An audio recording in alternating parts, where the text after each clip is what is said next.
सुप्रभात। जय जिनेंद्र। आज हम पढ़ेंगे पाठ 11 पिकनिक।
पिछली क्लास में आप लोगों ने पाठ पठन किया था, आप लोगों ने पाठ पढ़ा था।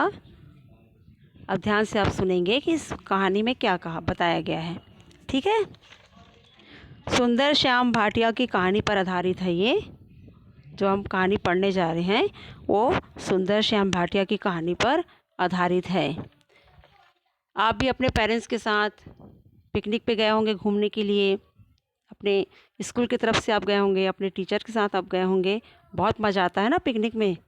जब पिकनिक हम जाते हैं तो बहुत मज़ा आता है, क्योंकि हम अपने सहपाठी लोगों के साथ पिकनिक जाते हैं। अध्यापिका जी हमें पिकनिक पर लेकर आई थीं। पाठ में क्या बताया गया है, कहानी में क्या बताया गया है कि अध्यापिका जी जो हैं वो बच्चों को पिकनिक पर लेकर गई थीं। पार्क में चारों तरफ बच्चे ही बच्चे खेलते कूदते नजर आ रहे थे, है ना। जिनकी कहानी पे लिखा गया है वो कह रहे हैं कि मैं अपने मित्रों के साथ खेलते खेलते तरनताल की ओर निकल गया। लेखक कह रहे हैं कि वे अपने मित्रों के साथ खेलते खेलते, तरनताल का मतलब होता है छोटा सा तालाब, की तरफ वो निकल गए। अचानक उनके मित्र का नाम था ईशान, उसका ध्यान एक फटे कोट की तरफ गया जो एक पेड़ की डाल पर टंगा था। वे समझ गए कि यह कोट अवश्य किसी माली का होगा जो आसपास ही काम कर रहा होगा। ईशान बहुत शैतानी करता था। उसने हमसे कहा कि मित्रों, क्यों ना हम यह कोट कहीं छिपा दें। उसने कहा कि मित्रों, इस कोट को हम कहीं छिपा देते हैं और माली जब यहाँ पे आएगा अपने कोट को ढूंढेगा, परेशान होगा, है ना। जब बहुत ज़्यादा वो परेशान हो जाएगा उसके बाद हम उसे यह कोट वापस कर देंगे। क्यों, आएगा ना मज़ा। ईशान अपने दोस्तों से ऐसा बोल रहा है कि क्यों, आएगा ना मज़ा। बच्चे होते हैं ना, बदमाशी करते हैं। एक बच्चा जैसा बोलता है सब बच्चे वैसे करने लग जाते हैं। तो ईशान बहुत बदमाश बच्चा था। वो अपने दोस्तों से कह रहा है कि कोट को छिपा देते हैं और माली से बहुत ढूंढेगा, ढूंढ के परेशान हो जाएगा, उसके बाद हम उसे कोट वापस कर देंगे। क्यों, आएगा ना मज़ा। साथियों में एक नीलेश भी था, उनका दोस्त। वो बहुत समझदार था। उसने कहा कि मित्र, किसी को मुश्किल में डालकर हमें क्या मिलेगा। किसी को मुश्किल में डालकर, किसी को परेशानी में डालकर हमें क्या मिलेगा। ठीक है। उसने कहा मित्र, किसी को मुश्किल में डालकर हमें क्या मिलेगा, क्यों ना हम उस माली को खुश करने का कोई उपाय सोचें। हम ऐसा कुछ करें जिससे वह माली खुश हो जाए। ठीक है। आप लोग को दिखाई दे रहा है स्क्रीन क्लियर। स्क्रीन पे क्या लिखा है, चित्र आप देख रहे होंगे। चित्र बना हुआ है। चित्र में देखिए कोट टंगा है पेड़ पे। बच्चे क्या कर रहे हैं, नीलेश बहुत समझदार था। उसने कहा कि हम उस माली को कैसे खुश कर सकते हैं, इसका हमें उपाय करना चाहिए। सब मिलकर सोचने लग गए। सब बच्चे तैयार हो गए। नीलेश की बात उन्हें अच्छी लगी। नीलेश ने सुझाव दिया। नीलेश ने कहा कि क्यों ना हम अपने जेब खर्च के पैसों में से कुछ रुपए निकाल कर उसकी जेब में डाल दें। नीलेश क्या बोला अपने दोस्तों से कि उन्हें जो पॉकेट मनी मिलती है, उन्हें जो जेब खर्च मिलता है, बच्चों को जो पैसे दिए जाते हैं खर्च करने के लिए या गुल्लक में डालने के लिए, तो उसमें से अगर कुछ रुपए निकाल कर उसकी जेब में डाल देते हैं। नीलेश ने कहा और हम अपनी टॉफ़ी, चॉकलेट और बिस्किट नीलेश ने कहा कि हम अपनी टॉफ़ी, चॉकलेट और बिस्किट जो होते हैं उससे भी तो उसकी जेब भर सकते हैं। सभी बच्चों को नीलेश की बात बहुत अच्छी लगी। देखते ही देखते जेबें रुपयों, चॉकलेट और टॉफ़ियों से भर गई। सभी बच्चों ने जो उनके पास थी, जो चीज़ें उनके पास थी, किसी के पास पैसे थे, किसी के पास चॉकलेट, किसी के पास टॉफ़ियाँ थीं, वो सब उस कोट की जेब में डाल दिए और सब छिपकर माली के आने का इंतज़ार करने लगे, प्रतीक्षा करने लगे। चलो यहाँ से चलें। कब तक यूं ही माली की प्रतीक्षा करते रहेंगे? किसने कहा? चैताली बोली। चैताली थी, है ना? चैताली भी गई थी। तो क्या बोल रही कि चलो यहाँ से चलते हैं। कब तक माली की प्रतीक्षा करते रहेंगे? माली आ नहीं रहा है, कब तक हम उसे देखते रहेंगे? चलो यहाँ से चलते हैं। अध्यापिका जी हमें ढूंढ रही होंगी, क्योंकि वो अपने टीचर को बता करके नहीं आए थे कि वो किस तरफ आ रहे हैं। वो वसुधा ने कहा, वसुधा क्या बोली कि अध्यापिका जी हमें ढूंढ रही होंगी। जैसे ही बच्चे वहाँ से जाने के लिए मुड़ रहे थे कि दूर से माली आता हुआ दिखाई दिया और उसके हाथ में एक खुरपी थी। माली के हाथ में एक खुरपी थी। खुरपी का मतलब क्या होता है? एक औजार जिससे मिट्टी खोदते हैं। खुरपी एक औजार होता है जिससे मिट्टी खोदते हैं। वह अपने दूसरे हाथ से बार बार पसीना पोंछता हुआ चला आ रहा था। एक हाथ में वो खुरपी रखा था और दूसरे हाथ से वो पसीना पोंछते हुए चला आ रहा था। हम तुरंत इधर उधर छिप गए। बच्चे जो हैं वो इधर उधर छिप गए। ठीक है, यहाँ तक समझ में आया आप लोगों को? माली ने पेड़ की डाल से कोट उतारा। माली वहाँ पर आया, उसने पेड़ की डाल से कोट उतारा और जैसे ही पहनने लगा उसे कुछ भारी भारी सा लगा ना। कोट की जेबें क्या भरी हुई थी, रुपयों से, चॉकलेट से, टॉफ़ियों से। तो माली ने जैसे कोट को उतारा पहनने के लिए, वह थोड़ा सा रुका और कुछ सोच रहा था। फिर उसने जेबें टटोलने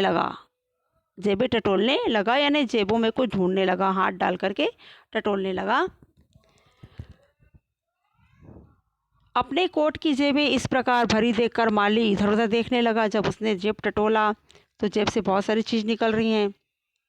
तो इधर उधर वो देख रहा है कि आखिर किसने डाला, क्योंकि माली जब घर से आया था तो बिल्कुल उसकी जेब खाली थी, उसमें एक भी पैसे नहीं थे। और जब अपनी जेब वो देख रहा है पूरी भरी हुई है, तो यहाँ वहाँ देख रहा है कि आखिर किसने डाला है। चारों ओर किसी को ना देख वह वहाँ बैठ गया। चारों तरफ उसने देखा, कोई भी उसे दिखाई नहीं दिया। तो माली जो है वो वहीं पर बैठ गया और दोनों हाथ ऊपर उठाकर ऊंची आवाज़ में बोला, हे ईश्वर, तू सबके मन की इच्छा जानने वाला है। दोनों हाथ ऊपर करके भगवान को प्रणाम कर रहा है और भगवान से वो ऊंची आवाज़ में बोल रहा है कि हे ईश्वर, तू सबके मन की इच्छा जानने वाला है। मेरे बेटे ने चलते समय कहा था, जब माली काम पे आ रहा था तो माली का बेटा क्या बोला था माली से कि उसके लिए टॉफ़ी और चॉकलेट लेकर के आएगा। लेकिन माली के जेब में फूटी कौड़ी भी नहीं थी। लेकिन माली बोल रहा है कि तूने आज मुझे छप्पर फाड़ कर दे दिया, यानी अचानक बहुत कुछ दे दिया। जितनी हमको ज़रूरत नहीं है, अगर उससे ज़्यादा हमें मिल जाती है तो उसे कहते हैं छप्पर फाड़ के मिलना। तो माली क्या बोल रहा है, भगवान से क्या बोल रहा है, ऊपर हाथ जोड़ करके भगवान को बोल रहा है कि तूने मुझे छप्पर फाड़ के दे दिया। माली के ये शब्द सुनकर पेड़ों के पीछे छिपे बच्चों के चेहरे खुशी से खिल गए। माली ऐसा बोल रहा है, बच्चे सब सुन रहे हैं, बच्चे पेड़ के पीछे छिपे हुए हैं, वे सब सुन रहे हैं माली की बातें। और जब माली ने ऐसा कहा तो बच्चे बहुत खुश हो रहे हैं। आज उन्होंने अनजाने में ही सही पर एक ज़रूरतमंद की मदद की थी। उन्हें पता नहीं था कि क्या करने जा रहे हैं, लेकिन उन्होंने आज बहुत बड़ा काम किया। एक ज़रूरतमंद की, जिसे ज़रूरत होती है उसे बोलते हैं ज़रूरतमंद। जिसे ज़रूरत होती है उसे क्या कहते हैं, ज़रूरतमंद। अगर जिसे ज़रूरत है और आप उसकी मदद कर देते हैं तो सबसे बड़ा कार्य करते हैं आप। जिसे जिस चीज़ की ज़रूरत होती है अगर आप उसकी मदद कर देते हैं तो आप सबसे बड़ा कार्य कर रहे हैं। सबके मुख पर संतोष का भाव था, सबको बहुत अच्छा लग रहा था। माली की मदद करने के बाद सबको बहुत अच्छा लग रहा था, सब बच्चे बहुत खुश थे। आ गई कहानी समझ में आप लोगों को अच्छे से? इस पाठ को पढ़ने के बाद हमें क्या सीखने को मिलता है? दूसरों की सहायता करने वाला व्यक्ति अपने जीवन में भी तरक्की करता है। दूसरों की सहायता करने वाला व्यक्ति जो होता है वो अपने जीवन में भी तरक्की करता है। ज़रूरतमंद की मदद करने से जो संतोष मिलता है वह बड़ा सुखद होता है, वह बड़ा अच्छा होता है। ठीक है, आ गया समझ में यहाँ तक? कहानी में क्या बोला गया है कि कैसे हमें लोगों की मदद करनी चाहिए। देखिए यहाँ पे क्या दिया हुआ है, शब्दों के अर्थ। तरनताल का मतलब हमने आपको बताया था कि तैरने के लिए बना छोटा तालाब, इंग्लिश में उसे स्विमिंग पूल भी कहा जाता है। डाल, डाली, शाखा, जहाँ पर उसने माली ने अपने कोट टांग करके रखा था। अवश्य का मतलब होता है ज़रूर। छकाकर, तंग करके, छकाकर यानी तंग करके। मुश्किल का अर्थ क्या होता है, कठिनाई, मुश्किल का अर्थ होता है कठिनाई। उपाय, तरीका, उपाय शब्द का अर्थ क्या होगा, तरीका। सुझाव शब्द का अर्थ सलाह। प्रतीक्षा शब्द का अर्थ क्या होगा, इंतज़ार। और अनजाने यानी बिना जाने। ज़रूरतमंद का मतलब होता है जिसे ज़रूरत हो। ज़रूरतमंद का अर्थ क्या होता है, जिसे ज़रूरत हो। मदद शब्द का अर्थ सहायता, सहायता करना होता है। ठीक है, देखिए खुरपी का मतलब हमने आपको बताया था ना। खुरपी क्या होता है, एक औजार जिससे मिट्टी खोदते हैं, एक औजार जिससे मिट्टी खोदते हैं। खुशी से खिलना का अर्थ होता है बहुत प्रसन्न होना। खुशी से खिलना का मतलब होता है बहुत प्रसन्न होना। फूटी कौड़ी ना होना का अर्थ क्या होता है, बिल्कुल पैसा ना होना। छप्पर फाड़ के देना, अब आया था ना, अभी आप कहानी पढ़ रहे थे तो छप्पर फाड़ के दे दिया, तो उसका अर्थ होता है अचानक बहुत कुछ मिलना। ठीक है, आगे आपको समझ में? ओके बाय बेटा, सी यू। घर में अच्छे से पढ़िए और पूरी कॉपी अपनी कंप्लीट करिए।